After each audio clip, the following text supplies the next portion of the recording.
నమో భగవతే వాసుదేవాయ. మే నెలలో వృషభ రాశి యొక్క ఫలితాల గురించి ఇప్పుడు మనం తెలుసుకుందాం. వృషభ రాశి వారికి ఈ నెలలో మిశ్రమ ఫలితాలు అనేటివి గోచరిస్తున్నాయి.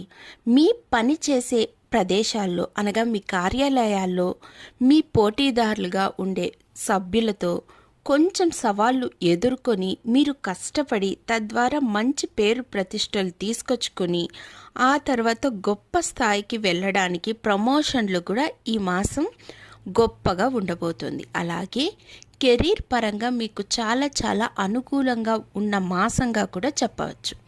10వ ఇంటికి అధిపతి అయిన శని ఈ నెల మొత్తం 10వ ఇంట్లో ఉన్నందువలన ఈ రాశి వారికి ఉద్యోగం వెతుకులాట కోసం విదేశీ ప్రయాణాలు కూడా చేపడతారు.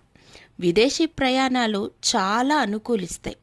మీ దృష్టి అంతా మీ చదువు పట్ల మీకున్న స్కిల్స్ పైన చూపించగలిగితే తప్పకుండా మంచి ఉద్యోగంలో స్థిరపడతారు.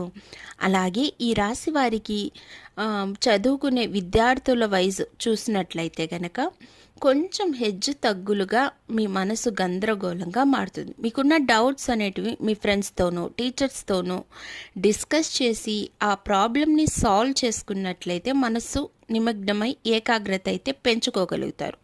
మీ అంతటా మీరు చదవాలంటే మాత్రం అంత ఏకాగ్రత మీకు ఉండదు. కాబట్టి ఇంకొకరి సపోర్ట్ తీసుకోవడంలో తప్పులేదు. సమస్య ఇది అని తెలిసినప్పుడు మనం నేర్చుకునేంత వరకు కొంచెం మన వాళ్లకు ప్రిఫరెన్స్ ఇవ్వడంలో తప్పే లేదు.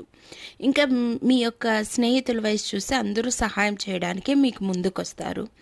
అలాగే కుటుంబ విషయానికి వస్తే మీ రాశి వారికైతే ఉద్యోగం కోసం వెతుకులాట కోసం మీరు చేసే ప్రయత్నాలకు కుటుంబం పరంగా పూర్తి మద్దతు అయితే లభించబోతుంది. విదేశీ ప్రయాణాలు యోగిస్తాయి. తక్కువ సమయంలో ఎక్కువ లాభాన్ని పొందే రకంగా మంచి ఆపర్చునిటీస్ అయితే వస్తాయి. ఈ రాశి వారికి శని 10వ ఇంట్లో ఉండి 12వ, 4వ, 7వ ఇంటిని చూస్తున్నందువలన సూర్యుడు 12వ ఇంట్లో ఉన్నందువలన మరియు శని దానిపై పూర్తిగా చూడటం బట్టి మీ తండ్రితో కొంచెం వాగ్వాదాలకు దిగే అవకాశం కనిపిస్తుంది.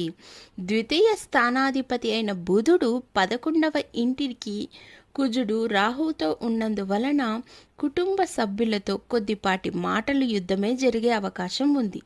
కొద్దిపాటి మనశ్శాంతి లోపిస్తుంది. అలాగే ఆర్థిక పరిస్థితి గురించి మాట్లాడుకున్నట్లయితే ఈ నెల ఈ రాశి వారికి కొత్త సవాళ్లు ఎదుర్కోబోతున్నారు. నెల ప్రారంభంలోనే బృహస్పతి, సూర్యుడు, శుక్రుడు 12వ ఇంట్లో ఉన్నందువలన శని కూడా వారితోనే కలిసి ఉన్నందువలన అధిక ఖర్చులు ఏర్పడబోతున్నాయి. ఆరోగ్యపరంగా చూసుకున్నట్లయితే ఈ నెల కొద్దిపాటి హెచ్చు తగ్గులు ఉండే అవకాశం ఉంది. ఆరోగ్యం పట్ల జాగ్రత్త ఎంతైనా అవసరం.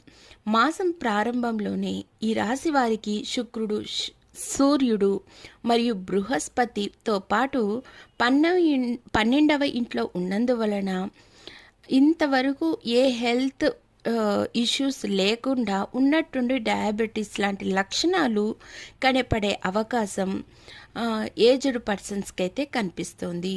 ఈ రాశి వారికి ప్రతిరోజు మీరు ఆదిత్య హృదయ స్తోత్రం గనక జపిస్తూ ప్రతి శుక్రవారం అమ్మవారికి అనగా మీకు ఇష్టమైన ఏ అమ్మవారైనా పర్వాలేదు, దుర్గామాత కానీ లలితాదేవి కానీ మీకు ఇష్టం వచ్చిన అమ్మవారికి అన్నంలో కొంచెం తేనె కలిపి అమ్మకు నైవేద్యం పెట్టి లలితా సహస్రనామాలు గనక ప్రతిరోజు పారాయణం చేయగలిగినట్లయితే లేదా దుర్గా సప్తశతి పారాయణం చేయగలిగితే మీకు అమ్మ అనుగ్రహం వల్ల ప్రతికూల పరిస్థితులు కాస్త అనుకూలంగా మారి మీ యొక్క ఉన్నతికి ఆశీర్వచనంగా అమ్మవారు ఇవ్వబోతున్నారని చెప్పాలి. ధన్యవాదములు.